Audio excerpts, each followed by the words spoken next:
অবশেষে রংপুরের ঘটনায় চাঞ্চল্যকর তথ্য ফাঁস করলেন ডোম। প্রস্তুতি শুরু হয়ে গেছে ভারতের। কঠিন বিপদে পড়লেন তারেক রহমান। শেখ হাসিনা ফিরলে টর্নেডো শুরু হয়ে যাবে। Sheikh Hasina is coming and Sheikh হাসিনার coming means tornado. Sheikh Hasina যখন বাংলাদেশে ঢুকবে there will be a tornado. আর টর্নেডো জানেন তো, তার রাস্তায় যে আসে সব সোয়েপ্ট হবে, কোনো অপশনই থাকবে না। এমনও হতে পারে যে আপনি প্রধানমন্ত্রী, আপনি নিজেই ওদেরকে বলতে পারেন যে ভাই সরি। রংপুরে একই পরিবারের তার ঘটনায় পুলিশের দেওয়া বক্তব্যের সঙ্গে মিলছে না ময়নাতদন্ত। এর সঙ্গে যুক্ত হয়েছে বিদ্যুৎ ও শার্ট বিতর্ক। রহস্য আরও ঘনীভূত হচ্ছে। এমন অবস্থায় গুলো উদ্ধারের সময় আসামি সিদ্ধার্থ দাসের অবস্থান নিয়ে বেরিয়ে এসেছে চাঞ্চল্যকর তথ্য। ভারত এবং বাংলাদেশের সম্পর্কের ক্ষেত্রে একটা উদ্বেগজনক পরিস্থিতি তৈরি হয়েছে, যেটা ভারতের পক্ষে অত্যন্ত নিরাপত্তা নিয়ে চিন্তার বিষয়। ফলে ভারত সব ধরনের ব্যবস্থা নেওয়া শুরু করে দিয়েছে। পুলিশ যেটা বলছে সেটাই কি সত্য, নাকি ভয়ঙ্কর যে রূপ বেরিয়ে আসলো ৭১ টেলিভিশনের অনুসন্ধানী প্রতিবেদনে সেটা সত্য? তাহলে পুলিশ যে যুক্তি দিচ্ছে সেই যুক্তিগুলো কি মিথ্যা? কি বেরিয়ে আসলো ডোমের সাক্ষাৎকারে? আলহামদুলিল্লাহ, প্রমাণ করে দিলাম রংপুরের হিন্দু শিক্ষক চক্রবর্তী পরিবারের হত্যা ছিল পূর্ব পরিকল্পিত। দর্শক, নতুন একটা নিউজ আপনাকে স্বাগতম। প্রিয় দর্শক, বাংলাদেশের মধ্যে ঘটে যাওয়া বেশ কিছু চলমান ঘটনাবলী থেকে আপনাদের সামনে কয়েকটা গুরুত্বপূর্ণ খবর নিয়ে হাজির হয়েছি, যার কিছুটা অংশ বিশেষ ইতিমধ্যেই ভিডিওর শুরুতেই দেখেছেন। তো দর্শক, ভিডিওর শুরুটা দেখেই কিন্তু বুঝতে পেরেছেন যে আজকের নিউজটা ঠিক কতটা গুরুত্বপূর্ণ হতে চলেছে। তাই বলবো, যারা ভিডিওটি অন করেছেন না টেনে সম্পূর্ণ নিউজটি মনোযোগ সহকারে দেখতে থাকুন, তাহলে আজকের মূল বিষয়টা বুঝতে পারবেন। তো দর্শক, আর কথা না বাড়িয়ে চলুন দেখে আসবো আজকে সেই কাঙ্ক্ষিত ভিডিওগুলো। তবে তার আগে বলবো, যারা এখনো চ্যানেলটি সাবস্ক্রাইব করেননি অবশ্যই চ্যানেলটি সাবস্ক্রাইব করে পাশে থাকা বেল আইকনটি ক্লিক করে দিন। আর যারা ইতিমধ্যেই চ্যানেলটি সাবস্ক্রাইব করে রেখেছেন তাদেরকে অসংখ্য ধন্যবাদ। তো চলুন দর্শক, ভিডিওটিতে একটি লাইক দিয়ে আমরা ধারাবাহিকভাবে সবগুলো ভিডিওর আলোচনা দেখে আসি। রংপুরে একই পরিবারের 4 জনকে হত্যার ঘটনায় পুলিশের দেওয়া বক্তব্যের সঙ্গে মিলছে না ময়নাতদন্ত। এর সঙ্গে যুক্ত হয়েছে বিদ্যুৎ ও শার্ট বিতর্ক। ফলে এই নৃশংসকে ঘিরে রহস্য আরও ঘনীভূত হচ্ছে। এমন অবস্থায় মরদেহগুলো উদ্ধারের সময় আসামি সিদ্ধার্থ দাসের অবস্থান নিয়ে বেরিয়ে এসেছে চাঞ্চল্যকর তথ্য। বিস্তারিত থাকছে শেখ ফরিদের রিপোর্টে। রংপুরে অবসরপ্রাপ্ত স্কুল শিক্ষক গণপতি চক্রবর্তী সহ তার পরিবারের 4 সদস্যকে ঘটনায় পুলিশের দেওয়া বিবৃতির সঙ্গে ময়না তদন্তের রিপোর্টের বড় ধরনের অমিল পাওয়া যায়। একই সঙ্গে আসামির পোশাক বিতর্ক, ঘটনার সময় বাসার বিদ্যুৎ সংযোগ বিচ্ছিন্ন থাকা এবং দেহগুলো উদ্ধারের সময় আসামি সিদ্ধার্থ দাসের অবস্থান ঘিরে রহস্য আরও ঘনীভূত হয়েছে। ময়না তদন্ত শেষে ফরেনসিক বিভাগের সহকারী অধ্যাপক ডাক্তার বাবলু কুমার বিশ্বাস জানিয়েছেন, নিহত 4 জনকে শ্বাসরোধে হত্যা করা হয়েছে। তবে পুলিশের দাবি অনুযায়ী কারো চোয়াল ভেঙে যাওয়ার কোনো প্রমাণ ময়না তদন্তে উঠে আসেনি। আরও স্পষ্ট করে তিনি জানিয়েছেন, নিহতদের মুখমণ্ডলে কোনো রাসায়নিক বা অ্যাসিড ব্যবহারের আলামত পাওয়া যায়নি, বরং কয়েকদিন মরদেহ পড়ে থাকায় পচন প্রক্রিয়ার কারণে স্বাভাবিকভাবে মুখ ও চেহারার এমন পরিবর্তন হয়েছে।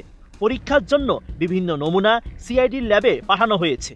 বডি থেকে যে সব স্যাম্পলগুলি রাখা যায় সিআইডির জন্য, সেসব স্যাম্পলগুলি আমরা রেখেছি। আমরা এটা সিআইডি ল্যাবে পাঠাবো। না, এরকম কিছু পাওয়া যায়নি। চোয়াল কোনো ভাঙার সাইন আমরা পাইনি। না, এটা মানে পচে যাওয়ার কারণে এরকম দেখা যাচ্ছে। এর আগে Rangpur metropolitan police commissioner Abdul মাহবুদ দাবি করেছিলেন, নিহত আগামী চক্রবর্তীর মুখের চোয়াল ভেঙে দেওয়া হয়েছিল। ময়না তদন্তের তথ্যের পর পুলিশের এই দাবির সত্যতা নিয়ে প্রশ্ন উঠেছে। এদিকে হত্যাকাণ্ডের পর আসামিদের পোশাক নিয়েও সামাজিক মাধ্যমে তীব্র বিতর্ক শুরু হয়েছে। জেলা ডিবি পুলিশের উপকমিশনার সনাতন চক্রবর্তীর গায়ে যে প্রিন্টের শার্ট ছিল, আটক হওয়ার পর আসামি সিদ্ধার্থ দাসের গায়েও হুবহু একই নকশার শার্ট দেখা যায়।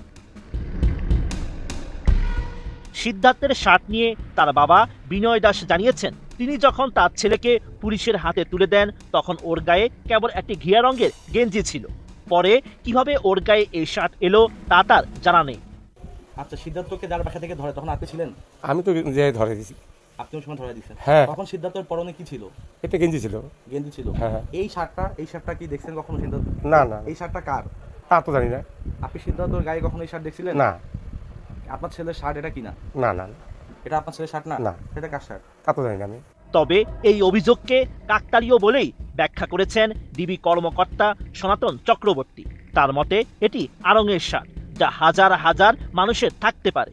শার্টকাণ্ড আসলে আপনারা যে শার্টটা নিয়ে সন্দেহ প্রকাশ করছেন যে ওই দিন আমি এই শার্টটা পরেছিলাম, এবং আমি এখনো ওই শার্টটাই পরে আছি, এটা আপনাদেরকে এখন ওই সময়ে তোলা, আমি যে সময় পিওতে ছিলাম তার ঘন্টাখানেকের মধ্যে তোলা একটা ছবির মেটাডাটা দেখালাম। সেখানে দেখা গেল যে তারা ওই একই শার্ট পরে বসে আছে। সুতরাং এটা বিভ্রান্ত তদন্তকে ভিন্ন খাতে প্রভাবিত করার উদ্দেশ্য নিয়ে কতিপয় কুচক্রী মহল এই বিষয়টা নিয়ে বিভ্রান্তি ছড়াচ্ছে। এটার সাথে এই 4 খুন বা 4 খুনের তদন্ত বা এই যে আটক ব্যক্তিদের জবানবন্দি এগুলোর সাথে কোনো সম্পর্ক নেই। এছাড়া আসামিদের গতিবিধি ও ঘটনাস্থল ত্যাগের সময় নিয়েও তৈরি হয়েছে ধোঁয়াশা। পুলিশ জানিয়েছে 20 আগস্ট শেষ রাতে বাসার ছাদে ইয়াবা সেবনে বাধা দেওয়ায় আসামিরা শিক্ষক সহ 4 জনকে হত্যা করে এবং 21 আগস্ট জুমার নামাজের সময় স্বর্ণ অলংকার নিয়ে চলে যায়। কিন্তু পুলিশের বক্তব্যের সাথে মিলছে না আসামি সিদ্ধার্থের বাবা ও সীমান্ত দাসের মায়ের মন্তব্য, বরং তারা দুজন দিয়েছেন ভিন্ন বক্তব্য। বৃহস্পতিবার আপনার ছেলে বাসায় কখন প্রবেশ করে? বৃহস্পতিবারে রীতিমতো সে যেভাবে প্রতিদিন খাওয়া দাওয়া করে ঠিক ওইভাবে খাওয়া দাওয়া করছে। খাওয়া দাওয়ার পরে আমি রাত 12টা পর্যন্ত দোকান করি এবং বাইরে খেলা খেলতেছে, মানে দাঁড়ায় আছে। আমি বললাম বাবা বাসায় আসো। বাবা আজকে বাসায় থাকবো না, আমি সীমান্তদের বাসায় থাকবো। বৃহস্পতিবার সীমান্ত রাতে কোথায় ছিল? সিদ্ধার্থ সীমান্ত কি এই আপনাদের বাসায় ছিল? আমার ছেলে আসছে 11:30টায়, আসছে খাওয়া দাওয়া করছে, করে রেস্ট নিছে, আমাদের সঙ্গে কথা বললো, বলার পরে একটু বের হলো, হওয়ার পরে নাকি ও বের হয়েছে, তা দুইজনের দেখা হয়েছে, তা ও ঘরে যা মানে কিছুক্ষণ আর কি, বেশিক্ষণ না, কিছুক্ষণ কথাটা বলে নাকি ও বের হয়ে আসছে।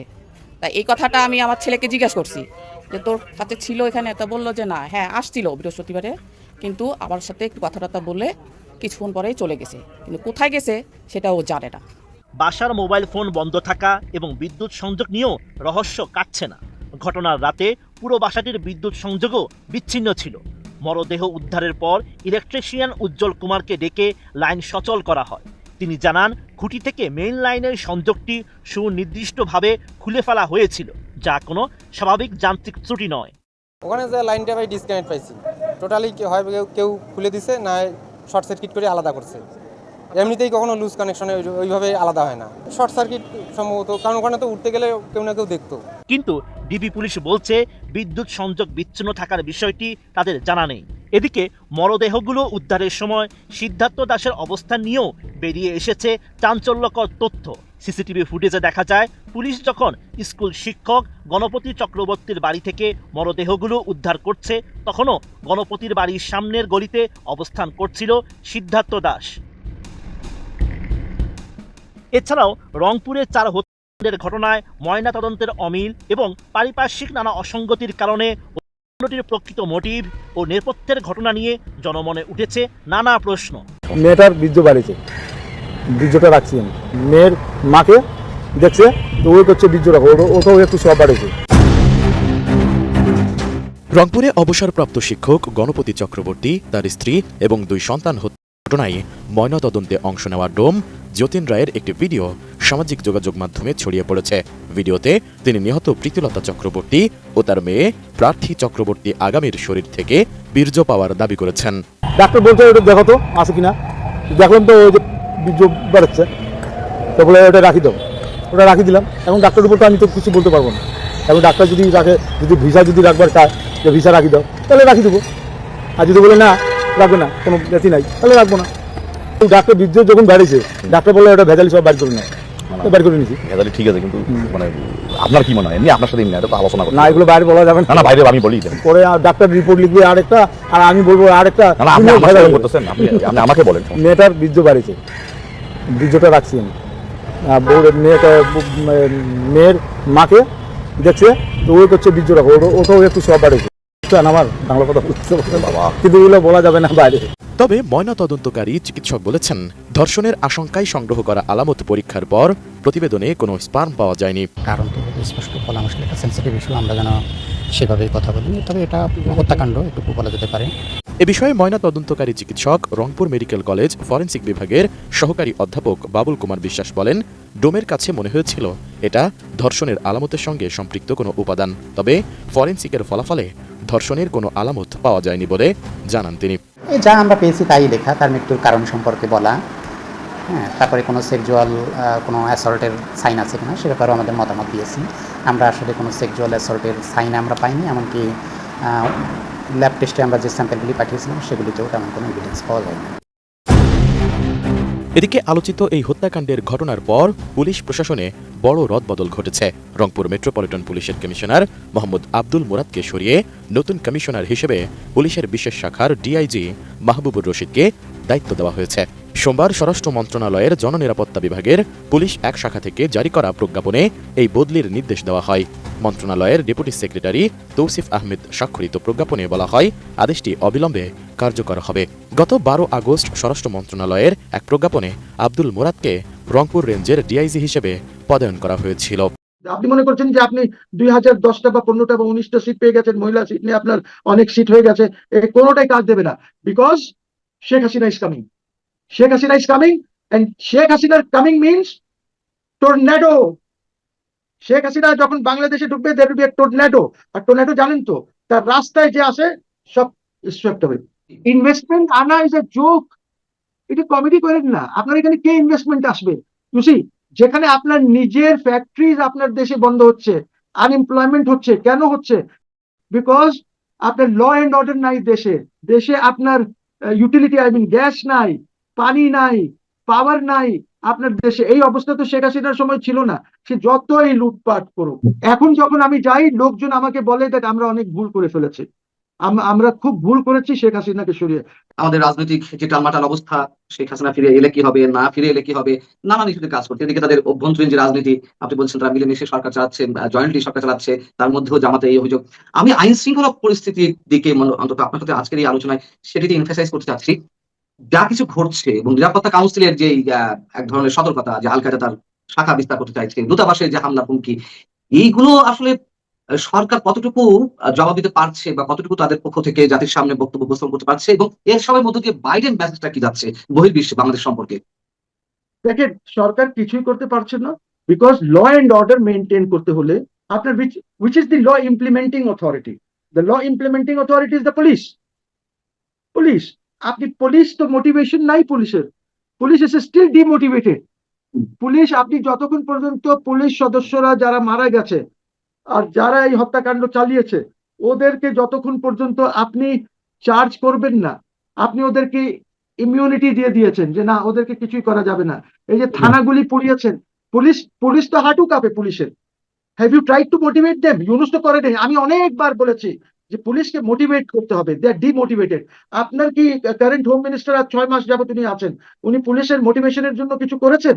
উনি কি ঢাকা মেট্রোপলিটন পুলিশ কমিশনারেটে গিয়ে কি ঢাকা শহরের সব ওসিস বা ওদেরকে নিয়ে আলাপ আলোচনা করেছেন? ওদেরকে বুঝিয়েছেন যে কি? বা আজ চিটাগং, রাজশাহী, রংপুর যত কমিশনারেটস আছে, সিলেট টিলেট যা আছে, ওইখানে গিয়েছেন? কতক্ষণ লাগে? প্রাইম মিনিস্টার কি মিটিং করেছেন ল এন্ড অর্ডার আপনি বলছেন ঠিক করার জন্য? কিভাবে ঠিক হবে? উনি সবাইকে নিয়ে কি বসেছেন? এয়ারফোর্সে গিয়ে উনি ছবি তুললে, নেভিতে গিয়ে ছবি তুললে, আর্মিতে গিয়ে ছবি তুললে তো ওরা আপনার পক্ষে হয়ে যাবে না।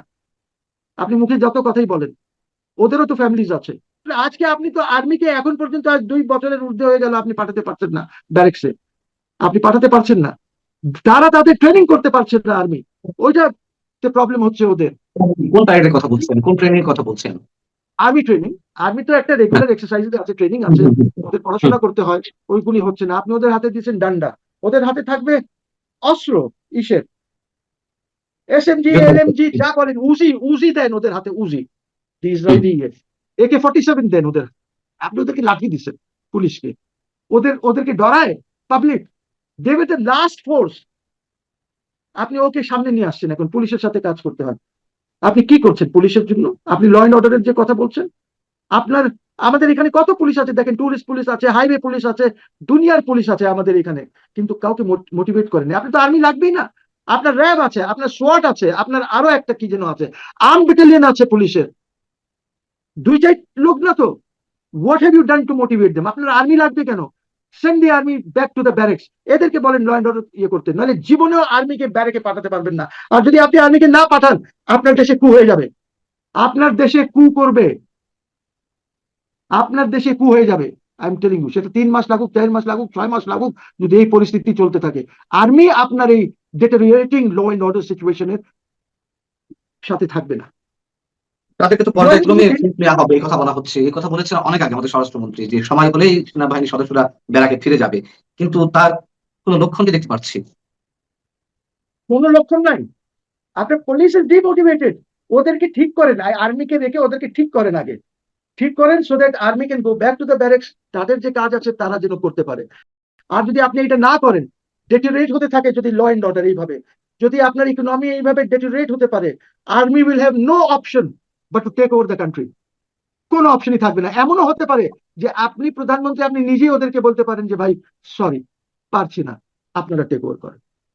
এরকম পরিস্থিতি হয়ে যেতে। তাহলে আশা জায়গা নিয়ে কোনো জায়গা আপনি দিতে পারছেন কিনা? না, আশা এখন তো আমি দেখতে পাচ্ছি না। আশা তখনই দেখবো যখন পলিটিক্যাল স্টেবিলিটি হবে। পলিটিক্যাল স্টেবিলিটির মধ্যে আপনার যে লেক্সিকন আছে, আপনার ডিকশনারি থেকে দোষর শব্দটা বের করতে হবে। This must go out of your dictionary. Number two, আপনাকে আওয়ামী লীগকে রাজনীতি করতে দিতে হবে। যে নোটিফিকেশনটা করেছিল ইউনূস, ওই নোটিফিকেশনটা আপনাকে উইথড্র করতে হবে, সো দ্যাট দেশে সবাই মিলে রাজনীতি করতে পারে এবং দেশে ইউনিটি হতে পারে। এখন 5, 6, 7 কোটি লোক আপনার বিরুদ্ধে আছে, এই সরকারের বিরুদ্ধে। আপনি মনে করছেন যে আপনি 2010টা বা 15টা বা 19টা সিট পেয়ে গেছেন, মহিলা সিট নিয়ে আপনার অনেক সিট হয়ে গেছে, এই কোনোটাই কাজ দেবে না। Because Sheikh Hasina is coming, Sheikh Hasina is coming, and Sheikh হাসিনার coming means tornado. Sheikh Hasina যখন বাংলাদেশে ঢুকবে, there will be a tornado। আর টর্নেডো জানেন তো, তার রাস্তায় যে আসে সব swept away। Sheikh Hasina is not আপনাদের মতন না। Sheikh Hasina has intellect, Sheikh Hasina has brains, she is a good manager. আপনি দেখেন এত লুটপাট এর মধ্যে সে কিভাবে দেশকে ম্যানেজ করেছে। যে রিক্সাওয়ালা বলছে যে আমার ওই সময় আয় বেশি ছিল, এবং দে গিভ ফিগার্স যে আমি এত আয় করতাম, এত খরচ করতাম, এত বাসায় পাঠাতাম, এখন আমার আয় কমে গেছে। কিন্তু আপনি আপনি ওটাই বলছেন যে, দোসর শব্দ থেকে বের হতে হবে, ফ্যাসিবাদ এইসব শব্দ থেকে বেরিয়ে আসতে হবে। এখন ওই আওয়ামী দোসর এই শব্দগুলোই তো এখন রাজনীতির পুঁজি। রাজনীতির পুঁজি তারা কেন হারাতে চাইবে? আরে এই দেশের কোনো লজ্জা শরম নাই। এই দেশের পলিটিক্যাল লেক্সিকনে তো ঢুকে গেছে সাউয়া মাউয়া। আরে মেয়েরাও বলে সাউয়া মাউয়া। আমি তো আশ্চর্য হয়ে যাই যে ওদের মুখ থেকে কিভাবে এটা বের হয়। সো আমাদের তো পুরো পলিটিক্যাল কালচারটাই হয়ে গেছে। পৃথিবীতে আমরা মেসেজ দিচ্ছি Bangladesh is a very violent country, it's a very violent country. Bangladesh is a country যেখানে জনগণ আইন মানে না। This is the message that we are transmitting পুরো পৃথিবীকে। এইভাবে করলে হবে? দেশ চলবে? চলবে না। আমাদের কূটনীতি নয়। আপনি জানেন এই ইন্ডিয়ান এটা নিয়ে হাসছে, এখনো বাংলাদেশ বলে নাই স্পষ্ট ভাবে যে আমরা যাচ্ছি না, স্পষ্ট ভাষায়। অনেকদিন পর এসে পররাষ্ট্র প্রতিমন্ত্রী বললেন যে ভারত সফরে বিশ্বের দুই পক্ষের আলোচনা চলছে। That's what I am saying. আপনার মোদি তো 28 তারিখের পরে ইজ নট অ্যাভেলেবল। কালকে 26 তারিখ, মাঝখানে 27 তারিখ। 28 তারিখে Modi is off to SCO, Shanghai cooperation যেটা আছে অর্গানাইজেশন, সেখানে চলে যাচ্ছে। ওইখান থেকে আসার পর he will be very busy with BRICS. BRICS শেষ করে he goes to the general assembly. ওর তো আর টাইম নাই, আর আপনাকে আর টাইম দেবেও না। সে যদি গল্প খেতে যায়, মোদি যদি যোগাও করে, ডান্স ডিস্কো করে, তারপরে আপনাকে আর সময় দেবে না। আপনাকে আর সময় দেবে, আপনার আর তেল মারবে না। আপনাকে অনেক তেল মেরেছে, যার জন্য Modi is being severely criticised. India is criticising Modi for this. আপনার জন্য আজকে ক্রিটিসিজম হচ্ছে। কি ছিল, একদিনের জন্য যেতেন, যে গঙ্গা তিস্তা আলাপ করে আসতেন। আপনি তো চায়নার সাথে তো আপনি কিছু করতে পারেন নাই। ওরা ইস্যু রেজ করবে, ওরা বলবে যে আপনি গঙ্গা আমাদেরকে দিয়ে আপনি কিভাবে চায়নাকে দিয়ে দিলেন। Yes, be ready to answer this questions. ওরা বলবে যে কাটাফুলি মেরসরাইতে আপনি কিভাবে দিয়ে দিলেন আমাদের থেকে নিয়ে। ওইটা তো আমাদেরকে দেওয়া আছে already. Issues will be raised, issues will be discussed, and issues will be resolved. আমি খুবই ইনফর্মাল একটি প্রশ্ন করি আপনাকে, ইনফর্মাল প্রশ্ন, মানে ফর্মাল টকশোতেই করে ফেলি। সেটা হচ্ছে যে আপনি বারবার বলছেন, বা আমরাও বলছি, অনেকেই বলছেন যে প্রধানমন্ত্রী ভারত সফরে যাওয়া উচিত, এভাবে ইগনোর করা ঠিক হচ্ছে না। যারা এই কথাগুলো বলছি তাদেরকে আবার মানে ফ্যাসিবাদের দোষর বানিয়ে দেওয়া হচ্ছে, ভারতীয় দোষর বানিয়ে দেওয়া হচ্ছে, এবং এই কথাগুলো বলছে আবার তাদের দোষরা, মানে এখন যারা রাজনৈতিক মঞ্চে রয়েছে, বিএনপি জামাত, তাদের দোষরা বলছে যে এই কথাগুলো বলে যে ভারত সফরে যাওয়া উচিত, এই কথাগুলো বলে আমরা আলটিমেটলি ভারতের পক্ষ অবলম্বন করছি, দেশের বিরোধিতা করছি। কি বলবেন আপনি এই জায়গাটাতে? বলে হবো, বিকজ আমার জন্য Bangladesh is more important. Bangladesh is more important. কার দোষর হলাম না সেটা নাই। গালি তো দিতেই পারেন। 10টা লোক গালি দেবে, 5টা লোক আপনার পক্ষে থাকবে। 10টা লোক গালি দেবে, 20টা 30টা লোক আপনার পক্ষে থাকবে। আমরা কি ভারতকে অ্যাভয়েড করতে পারি? একটু তারেক রহমানকে বলেন গিয়ে দেখতে যে ভারতের ভিসার জন্য কত লোক সেখানে লাইন দেয়। এগুলি আমাদের দেশের লোক না? এরা কি সব ভারতের বা ইন্ডিয়ার দোষর? I would like to be called an Indian দোসর। আমার কোনো আপত্তি নাই, বলেন আমাকে ইন্ডিয়ান দোসর, কোনো অসুবিধা নেই। দর্শক, আমি আশা করছি সবগুলো ভিডিওই আপনি মনোযোগ সহকারে দেখেছেন। সেই সাথে দর্শক, এই ভিডিওগুলো সম্পর্কিত যদি কোনো তথ্য বা মতামত থাকে তাহলে তো অবশ্যই কমেন্ট করে জানিয়ে দিন। এতক্ষণ সাথে থাকার জন্য ধন্যবাদ। নিউজটি শেষ করছি এখানেই, ফিরছে আগামী ভিডিওতে নতুন কোনো টপিক নিয়ে। আল্লাহ হাফেজ।